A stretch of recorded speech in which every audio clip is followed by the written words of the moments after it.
Bonjour, je vais une fois encore lire des extraits de Yongey Mingyur, d'un livre absolument magnifique à mes yeux, que j'ai découvert quand il est paru en français, en 2019 je crois, et que j'ai recommandé à beaucoup de gens. Et maintenant, enfin ça fait un moment, il est en poche. C'est vraiment un livre extrêmement inspirant, qui en plus se lit comme un roman. C'est très agréable à lire, en plus. Donc voici de quel livre il s'agit. Donc Yongey Mingyur, voilà. Pour l'amour du monde, les pérégrinations d'un moine bouddhiste. Donc en poche au livre de poche. Je vous lis un peu la quatrième de couve, ça donne un peu le contexte. Une nuit d'été, à 36 ans, l'abbé Yongey Mingyur Rinpoché fait le mur. Dans le plus grand secret, il décide d'abandonner le confort de son monastère et le prestige de son nom. Il était l'abbé, mais de plusieurs monastères en plus, très réputé, enfin voilà. Son voyage en solitaire va durer plus de 4 ans. Cette aventure humaine et spirituelle, nous la suivons à travers tous les états qu'expérimente le voyageur. Jouissance de la liberté, mais aussi poids de la solitude et sentiment de gêne. Car l'abbé a fait le choix de pousser le dénuement à l'extrême jusqu'à frôler la mort. Cet épisode le confronte à ses craintes, mais lui apporte surtout une sagesse nouvelle qu'il transmet au lecteur avec franchise et sérénité. Les réponses aux angoisses les plus accablantes se trouvent souvent à l'extérieur de notre zone de confort. C'est pas une raison pour tout quitter, bien sûr, hein.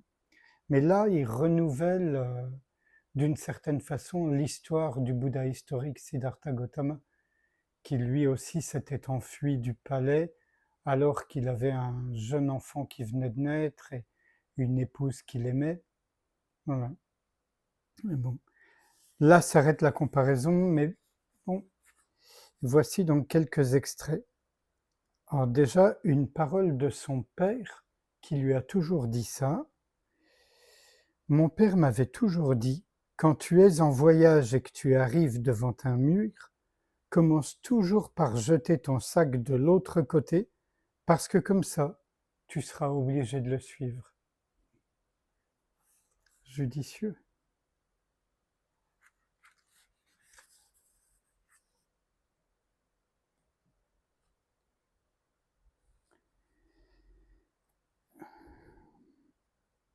Alors là, c'est... En 1996, j'étais allé rendre visite à mon père à Nagigompa, son ermitage situé sur un versant montagneux, isolé, non loin de Katmandou. Il était diabétique, mais aucune aggravation de son état de santé ne révélait l'approche du trépas. Or, il était mort 2 mois plus tard. Nous étions dans sa petite chambre, un espace qui ne dépassait pas 3 mètres sur 3 et était perché sur le toit de sa maison. Je vous passe le reste. Donc, il engage la conversation en me demandant « Y a-t-il des sujets dont tu voudrais discuter avec moi ?» Je lui avais répondu que j'avais l'intention de faire une retraite itinérante. Il avait baissé les yeux vers moi. « Ami » avait-il dit en utilisant un terme tibétain d'affection. « Écoute-moi, ami, en es-tu sûr? Vraiment sûr ?» J'avais répondu « Oui, j'en suis sûr. C'est une chose que j'ai envie de faire depuis que je suis petit. » Alors mon père avait dit « Très bien. Si tu veux vraiment faire ça, je n'ai qu'un conseil à te donner. Pars. Ne dis à personne où tu vas, pas même aux membres de notre famille. Pars, c'est tout. Et ce sera une bonne chose pour toi. »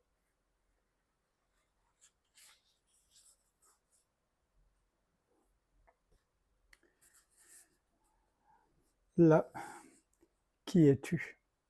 Es-tu Mingyur Rinpoché? Mon père m'a posé cette question peu après que j'ai commencé à étudier avec lui, quand j'avais environ 9 ans. J'étais si heureux de savoir la réponse que j'ai déclaré fièrement « oui ».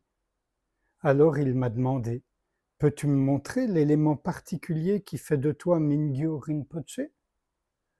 J'ai baissé les yeux examinant mon corps de haut en bas. J'ai regardé mes mains. J'ai pensé à mon nom.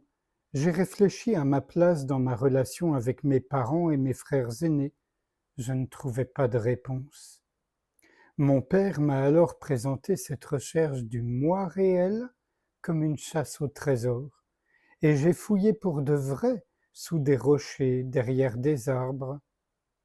Je vous passe la suite, mais oui.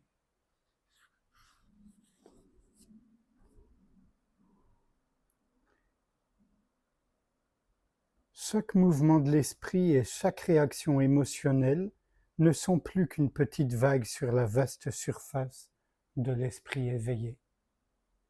Bien que l'esprit soit toujours libre, il reste prisonnier de contraintes dont il est lui-même le créateur.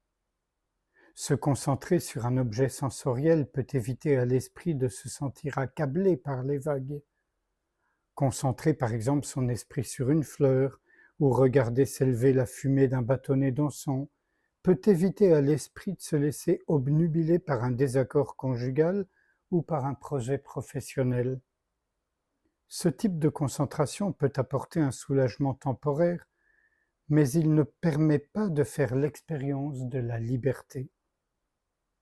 Quand nous nous connectons à notre propre conscience, nous pouvons nous adapter à tout ce qui survient, les grosses vagues de la mort d'êtres chers et de relations brisées, aussi bien que les vaguelettes d'ordinateurs qui plantent et de vols retardés. Aucune vague ne garde la même forme. Leur crête retombe toujours. Laissez faire, laissez passer. Devenez plus grand que la pensée, plus grand que l'émotion. Tout est toujours en flux. En laissant faire, nous acceptons simplement le mouvement inhérent. Nous pouvons prendre note d'une préférence et d'un désir, mais se lancer à leur poursuite entrave le flot du changement. La conscience contient l'impermanence, et non l'inverse. Elles ont toutefois ceci en commun. Notre libération vient de la capacité à les reconnaître. Laisser faire permet de voir que notre nature véritable est exempte de problèmes, d'angoisse et de souffrance, et qu'il en a toujours été ainsi. Quand nous cessons de chercher à rendre la surface étale et que nous admettons que la nature même de l'océan est le changement, nous commençons à éprouver cette liberté intérieure. Il ne s'agit pas pour autant d'être affranchi de la détresse et de l'anxiété, c'est une liberté que l'on peut éprouver avec le stress et l'angoisse. Nous sommes libérés de la souffrance par une juste perception de la réalité. Autrement dit, nous possédons la perspicacité et l'expérience nécessaires pour comprendre que nos esprits sont infiniment plus vastes que nous ne le pensons d'ordinaire. Nous n'avons ni la taille ni la forme de nos soucis. Reconnaître la réalité telle qu'elle est rend la reconnaissance et la libération simultanées.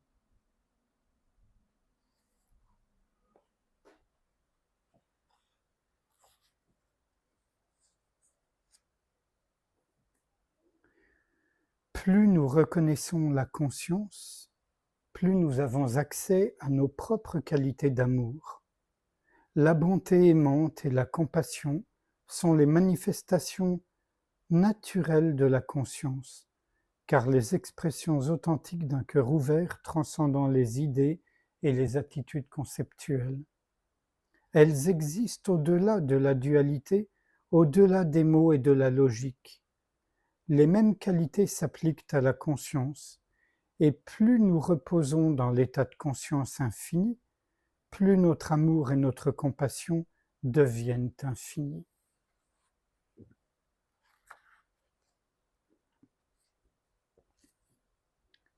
Et un tout dernier extrait où là, si je me souviens bien, il est dans un train ou peut-être dans un avion et il y a quelqu'un qui voit qu'il a une robe de moine et qui s'adresse à lui et qui lui fait part de cette difficulté à méditer parce qu'il y a tout le temps des pensées.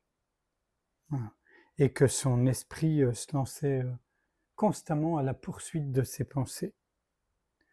Je lui ai répondu qu'il n'était pas nécessaire de se débarrasser des pensées. N'en faites pas vos ennemis, lui ai-je conseillé. Ce ne sont pas les pensées qui posent un problème, c'est de les poursuivre.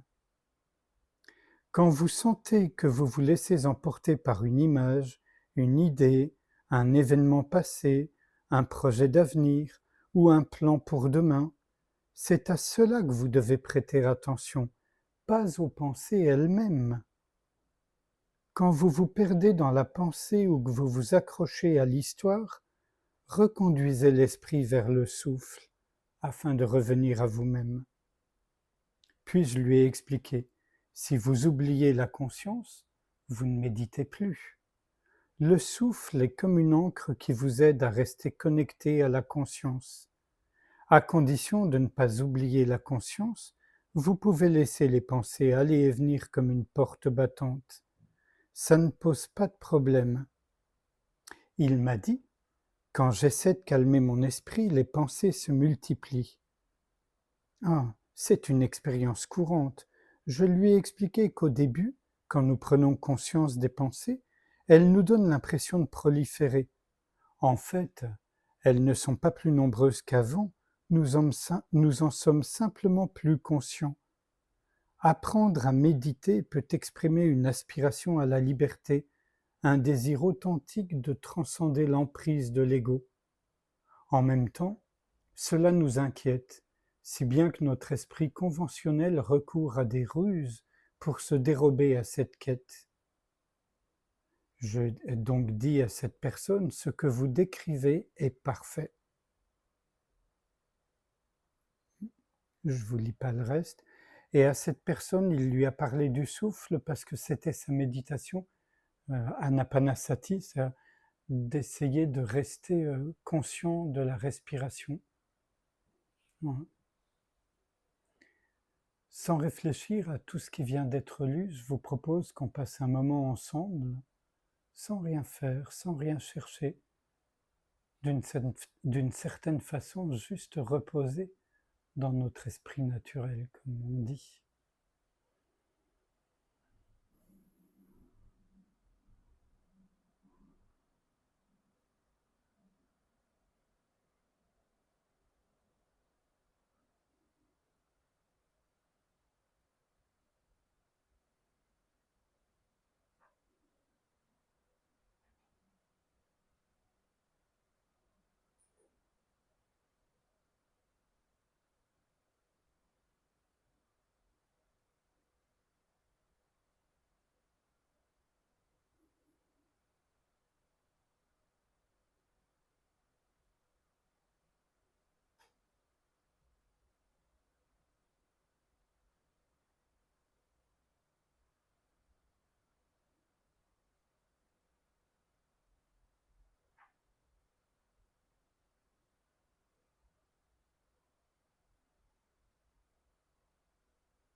Je vous remercie.